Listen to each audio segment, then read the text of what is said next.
1991 সাল। অমিতাভ বচ্চনের জীবন তখন কঠিনতম সংকটের মুখে।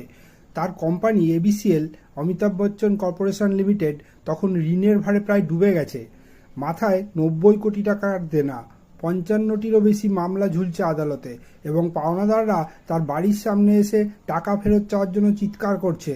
এমনকি মুম্বাইয়ের বিখ্যাত প্রতীক্ষা বাংলো বাজেয়াপ্ত করার হুমকিও দেওয়া হয়েছিল। কিন্তু এটাই কি শেষ? জীবন কি এখানেই থেমে যাবে? না, অমিতাভ বচ্চন নিজের ভেতর থেকে খুঁজলেন উত্তর। তার আসল শক্তি কি? তার আসল পরিচয়ই বা কী? উত্তর এলো স্পষ্ট: অভিনয়। তখন তিনি নিজের অহংকার, স্টারডাম, অতীতের গৌরব সব কিছু সরিয়ে রেখে বন্ধু ও বিখ্যাত পরিচালক যশ চোপড়ার কাছে গেলেন। সেখানে বিনয়ের সঙ্গে শুধুমাত্র একটাই কথা বললেন: আমাকে একটা কাজ দেবে? এত বড় এক সময়কার সুপারস্টার, যার জন্য গোটা ভারতীয় সিনেমা ইন্ডাস্ট্রি অপেক্ষা করত, সেই মানুষটি কাজ চেয়ে হাত পাচ্ছেন। এটাই ছিল অমিতাভ বচ্চনের সাহসের আসল পরীক্ষা।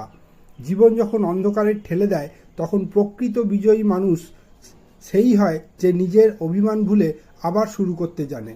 যশ চোপড়া তাকে দিলেন মহব্বতে সিনেমায় এক গুরুত্বপূর্ণ চরিত্র। আর ঠিক একই সময় ভাগ্য আবার খুলে গেল টেলিভিশনের মাধ্যমে। জনপ্রিয় শো কৌন বনেগা করোড়পতির সঞ্চালকের দায়িত্ব এলো তার হাতে। দেখতে দেখতে পরিস্থিতি বদলে গেল। একসময় ঋণে ডুবে যাওয়া মানুষটি আবার শীর্ষে উঠলেন, নিজের প্রতিটা ঋণ শোধ করলেন, এমনকি সরকারি সুদের টাকাও শোধ করলেন বিজ্ঞাপনের মাধ্যমে আয় করা অর্থ দিয়ে।